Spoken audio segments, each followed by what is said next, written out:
Pelajaran 9, akhlak tercela, pesimis, bergantung, dan putus asa.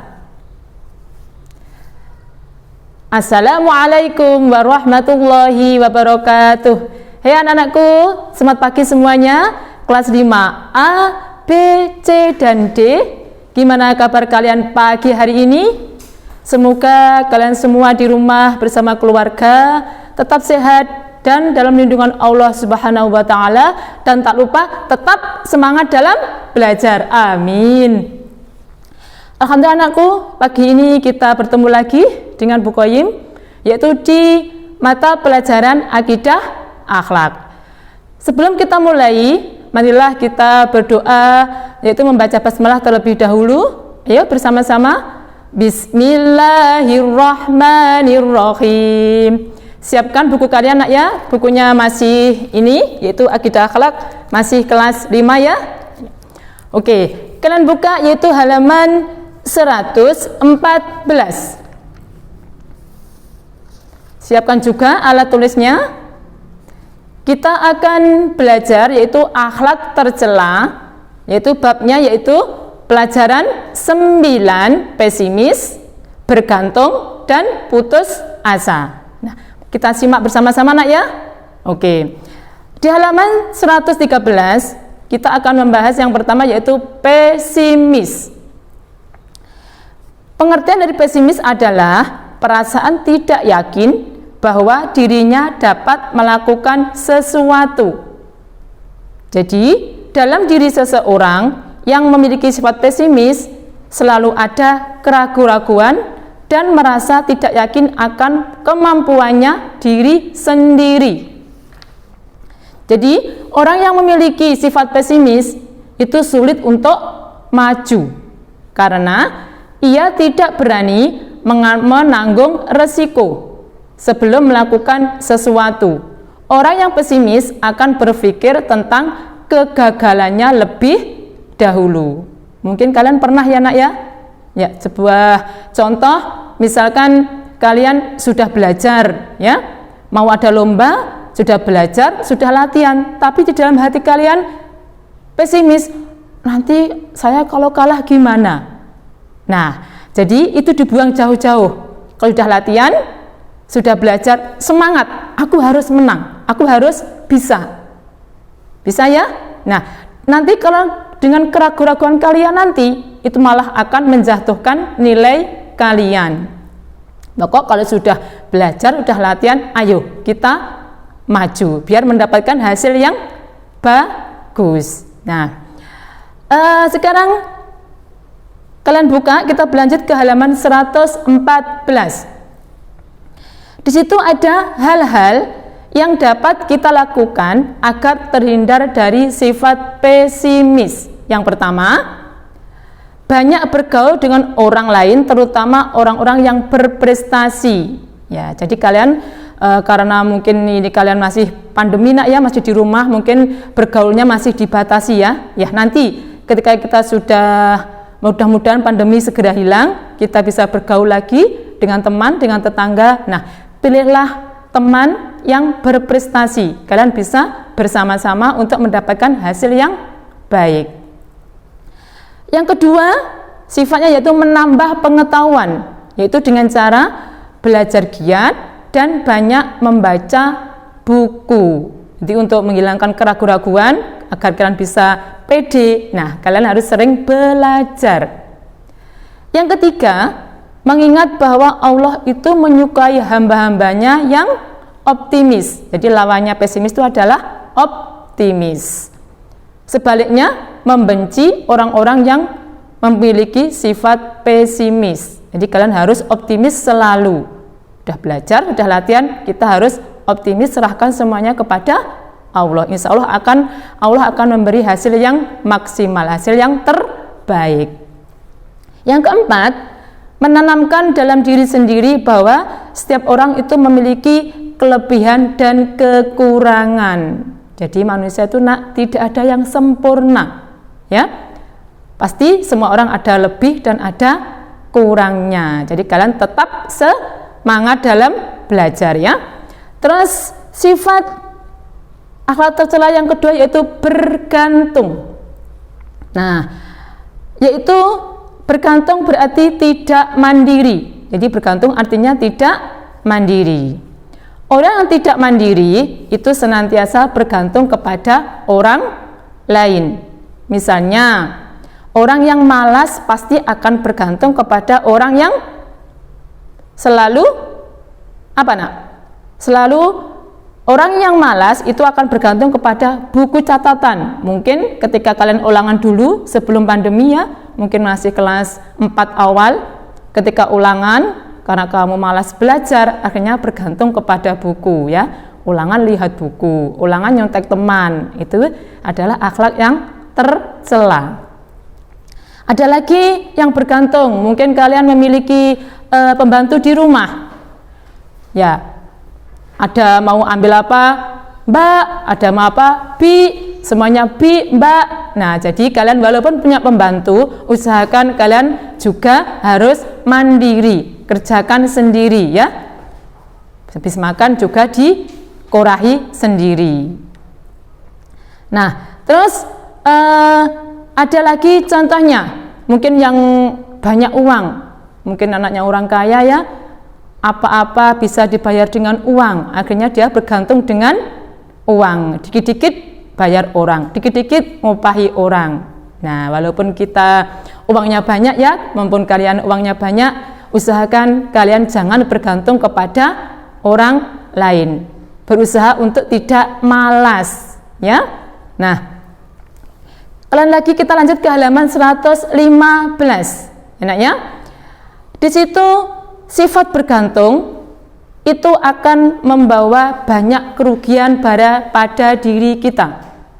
Nah, apa kerugian sifat bergantung pada diri kita itu? Yang pertama adalah akan menjadikan diri kita tuh lemah karena tidak pernah berusaha. Malas itu tadi ya.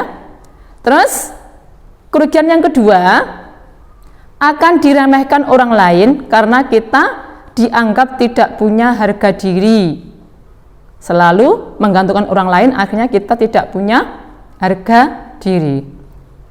Yang ketiga, dibenci Allah karena sifat bergantung itu sama dengan orang yang suka meminta-minta.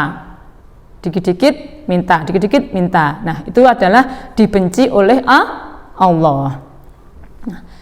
Sekarang kita berlanjut ke akhlak tercela yang ketiga, yaitu putus asa. Putus asa itu artinya yaitu patah semangat. Orang yang berputus asa itu tidak lagi memiliki semangat untuk berbuat sesuatu. Jika sudah parah, orang yang putus asa tidak lagi memiliki semangat untuk hidup. Nah, jadi sebuah contoh, ada contoh nak, mungkin kalian pernah ya melihat di TV atau membaca koran, itu ada contoh orang yang bunuh diri. Mungkin karena ada masalah punya hutang, atau mungkin tidak naik kelas, atau mungkin sakit tidak sembuh-sembuh. Nah, dia bingung Nah, akhirnya dia timbul rasa putus asa. Akhirnya mereka mengakhiri hidupnya dengan bunuh diri. Nah, itu adalah merupakan akhlak yang tercela. Karena apa nak? Rasulullah SAW pun dalam sebuah riwayatnya itu mengharamkan bagi orang akan masuk surga jika mereka hidupnya banyak putus asa. Juga mereka yang tadi bunuh diri. Nah, dia akan mengharamkan dia akan masuk surga. Sebagai yang orang beriman, jadi kita dilarang untuk memiliki sifat putus asa. Ya, kalian buka lagi, kita lanjut halaman 116. Kita akan membaca ayat yang menjelaskan kita tidak boleh memiliki sifat putus asa. Sudah ya? Mari kita baca bersama-sama. Bismillahirrahmanirrahim. Wala tai'asu mir rauhillah, innahu la yai'asu mir rauhillahi illal qaumul kafirun. Itu ini di Al-Quran, yaitu surat Yusuf ayat 87, yang artinya janganlah kamu berputus asa dari rahmat Allah. Sesungguhnya yang berputus asa dari rahmat Allah hanyalah orang-orang yang kafir. Nah, jadi ayat tersebut itu menjelaskan bahwa kita tidak pantas berputus asa dari rahmat Allah. Putus asa itu termasuk orang-orang yang kafir. Kalian nggak mau ya jadi orang kafir ya? Ya. Jadi kalian hilangkanlah jauh-jauh rasa putus asa itu. Harus selalu bersemangat. Siap ya nak ya? Oke. Nah, rahmat Allah itu adalah sangat luas. Jika kita berputus asa, berarti kita ragu akan rahmat Allah yang diberikan kepada seluruh makhluknya. Kita tidak boleh berputus asa, betapapun sulitnya masalah yang kita hadapi, pasti akan ada jalan keluarnya.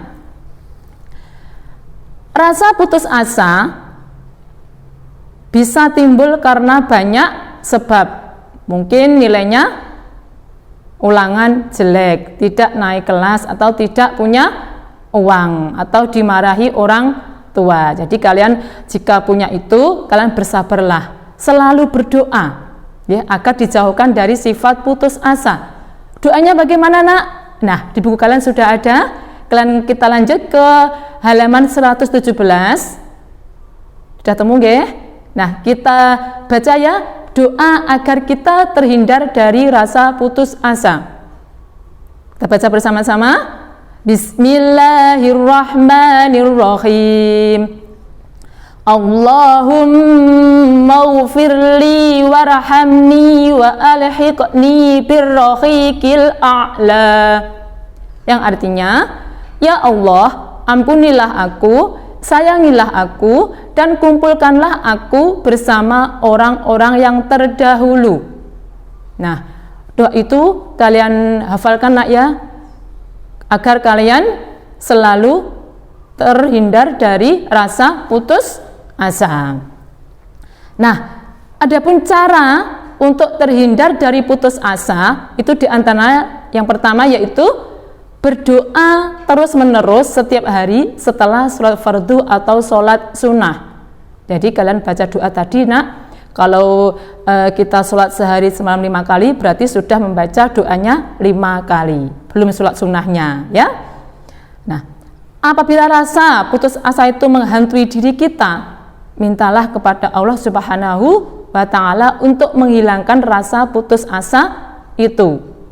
Sampaikan doa itu dengan jujur tentang apa yang kamu alami. Allah pasti akan peduli dan mengabulkan doa yang kita sampaikan. Atau mungkin kalian, Bu, saya berdoanya nggak bisa pakai bahasa Arab, bagaimana? Boleh pakai bahasa Indonesia, karena Allah itu maha mengetahui. Apa yang kalian inginkan, jujur saja kepada Allah, mintalah, insya Allah Allah akan peduli kepada makhluknya. Sekarang yang kedua, cara terhindar dari putus asa yaitu berteman dengan orang yang baik, yakni tidak memiliki sifat putus asa ya. Jadi isilah hari-hari kalian itu berteman dengan orang yang berpikir positif, sehingga membuat kita merasa lebih baik. Jangan kita berkumpul atau berteman dengan teman yang selalu berpositif, selalu yang berbuat jelek. Yang ketiga, kita harus selalu mensyukuri nikmat Allah. Gimana caranya nak? Yaitu dengan memberikan sesuatu kepada orang yang membutuhkan bantuan kita. Mengulurkan tangan untuk membantu orang yang akan memberi harapan untuk kamu. Hal itu akan memberikan kebahagiaan bagi Allah, menggunakan kamu untuk sesuatu yang berarti bagi orang lain. Jadi cara mensyukurinya yaitu nak, kita selalu membantu kepada orang yang membutuhkan. Membutuhkan apa? Tetangga kita misalkan butuh tenaga kita, kita mampu, kita bantu. Kita mempunyai uang, mereka butuh, kita kasihkan ya. Jadi membantu itu tidak harus dengan uang, dengan tenaga juga bisa, dengan bersedekah makanan, barang, uang juga bisa. Ya, paham nak ya? Nah, hanya itu yang dapat Bu Qayyim sampaikan. Nanti kalau ada kebingungan, nah kalian baca lagi ya materinya pelajaran akhlak tercela ini agar kalian bisa paham. Dan bisa kalian putar lagi videonya Bu Qayyim, nggih. Nah, sebelum saya tutup, saya beri tugas dulu ya nak ya. Kalian tulis di buku tugas kalian. Tugas yang pertama, tuliskan hal-hal yang dapat kita lakukan agar terhindar dari sifat pesimis. Tugas yang kedua, apa kerugian dari sifat bergantung? Yang ketiga, tuliskan doa agar kita terhindar dari rasa putus asa. Udah nggih? Ya, alhamdulillah ya nak ya. Hanya itu yang dapat Bu Qayyim sampaikan. Terima kasih banyak atas perhatiannya. Kita tutup dengan baca hamdalah bersama-sama. Alhamdulillahirabbil alamin. Kurang lebihnya Bu Qayyim mohon maaf. Ketemu lagi minggu depan. Wassalamualaikum warahmatullahi wabarakatuh.